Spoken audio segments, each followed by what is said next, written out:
Hello guys, welcome back to my channel at the rate doctor study. Guys, this is Manjeet and आज के video में हम बात करने जा रहे हैं हमारे अगत तंत्र के कृत्रिम विष में नेक्स्ट विष के बारे में, जिसमें हम लोग ने ऑर्गेनिक एसिड स्टार्ट किया था, जिसमें हम लोग ने ऑक्सैलिक एसिड और कार्बोलिक एसिड देख लिया है। आज के वीडियो में हम बेसिकली बात करेंगे हमारे ऑर्गेनिक एसिड के third acid that is the formic acid के बारे में। तो चलिए देखते हैं, जिसमें हम बात करेंगे जितने भी टॉपिक हमें यूनिवर्सिटी एग्जाम में लिखने हैं, जितने भी पॉइंट्स लिखने हैं, उन सारे पॉइंट्स के बारे में हम डिस्कस करेंगे। तो सबसे पहले हम बात करते हैं इसके इंट्रोडक्शन की। तो जो फॉर्मिक एसिड है वो बेसिकली बोला गया है कि इजीली अवेलेबल होता है इन द ओपन मार्केट, क्योंकि इसका वाइड यूज होता है इन द रबर इंडस्ट्री। ठीक है, रबर इंडस्ट्री में बहुत ज्यादा यूज होने के कारण इसका हमें ओपन मार्केट में इजीली अवेलेबल रहता है। साथ ही साथ बोला गया कि इसके इजी अवेलेबिलिटी की वजह से इसके केसेस ऑफ एक्सीडेंटल या फिर suicidal poisoning by the formic acid बहुत ज्यादा देखने को मिलते हैं, और मोस्ट ऑफ देम एंड फैटली। ठीक है, बहुत ज्यादा इसके केसेस देखने को मिलते हैं, किसमें? होमिसाइडल में भी, सुसाइडल में भी, या फिर एक्सीडेंटल केसेस में भी। तो ये हो गया इसके इंट्रोडक्शन। बात करें अगर properties of the formic acid, तो जो फॉर्मिक एसिड है उसका फॉर्मूला क्या बताया गया है? मॉलिक्यूलर फॉर्मूला HCOOH, जो कि कलरलेस बोला गया है। ठीक है, ये कैसा होता है? कलरलेस पंजेंट लिक्विड देखने को मिलता है, जो कि बर्न करता है और डेंजरस होता है, जिसकी वजह से कॉस्टिंग टू द स्किन देखने को मिलता है। जो फॉर्मिक एसिड होता है इसको दूसरे नाम दैट इज द फॉर्मेलिक एसिड या फिर मिथेनॉइक एसिड के नाम से भी जाना जाता है। ठीक है, अब इसके टेस्ट की बात करें तो ऑफकोर्स ये एसिड है तो स्ट्रॉन्ग एसिडिक टेस्ट इसका देखने को मिलता है।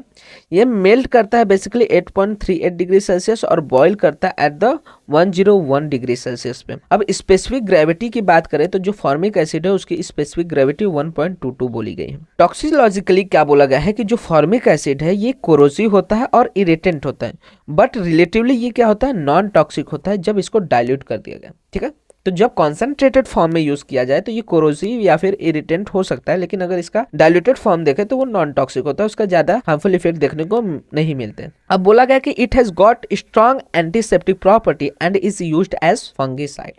अब जो फॉर्मिक एसिड है ये क्या होता है? इसको as an strong antiseptic property होने के कारण एज एंटीसेप्टिक यूज किया जाता है, और साथ ही साथ इसको फंगिसाइड के केसेस में बहुत ज्यादा यूज देखने को मिलता है, मतलब कि मेडिकल इंटरवेंशन भी इसका अच्छा है। फेटल डोज इसकी बात करें तो फेटल डोज भी इसका 50 to 200 ml है। ठीक है, तो फेटल डोज बहुत ज्यादा है इसका। तो ऐसे कंडीशन में इसके रेयर चांसेस रहने चाहिए एक्सीडेंटल या फिर होमिसाइडल पॉइजनिंग के, लेकिन फिर भी क्या है, इजिली अवेलेबल होने के कारण लोग इसका फॉर दैट पर्पज यूज करते हैं। तो फेटल डोज कितना बताया गया इसका? 50 to 200 ml। बात करें इसके साइन एंड सिम्टम्स की, तो बेसिकली अगर इसको कंज्यूम किया जाएगा तो वहां पे क्या होगा? रेट्रोस्टर्नल बर्निंग होगी, मतलब पीछे एक्सटर्नल साइड में क्या होते हैं? बर्निंग देखने को मिलते हैं। चेस्ट पेन और एब्डोमिनल पेन देखने को मिलता है।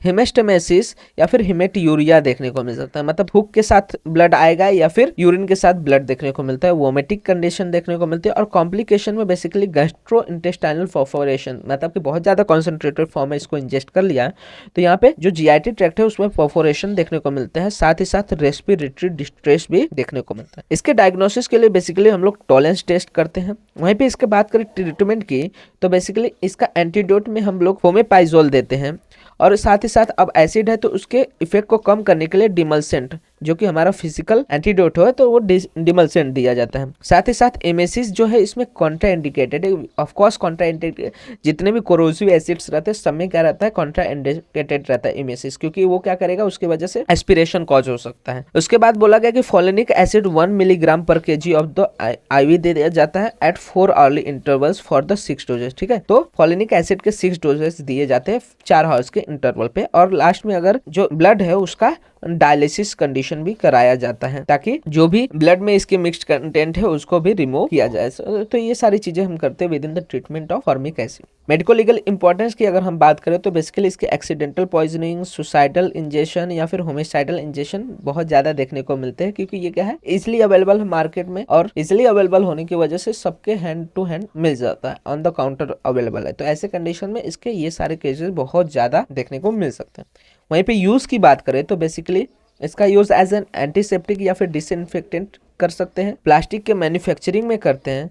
साथ ही साथ एज अ प्रिजर्वेटिव या फिर एंटीबैक्टीरियल या फिर एंटी फंगल एजेंट की तरह भी इसका यूज देखने को मिलता है, और लेदर टैनिंग और टेक्सटाइल डाइंग प्रोसेस में भी इसका यूज देखने को मिलता है। और साथ ही साथ हम लोग ने देखा था कि रबर इंडस्ट्रीज में भी इसका यूज देखने को मिलता है। तो इन कारण से क्या होता है कि ये इजिली अवेलेबल होता है मार्केट में, जिसके कारण इसकी fatality as compare to other organic acid ज़्यादा देखने को मिलती है।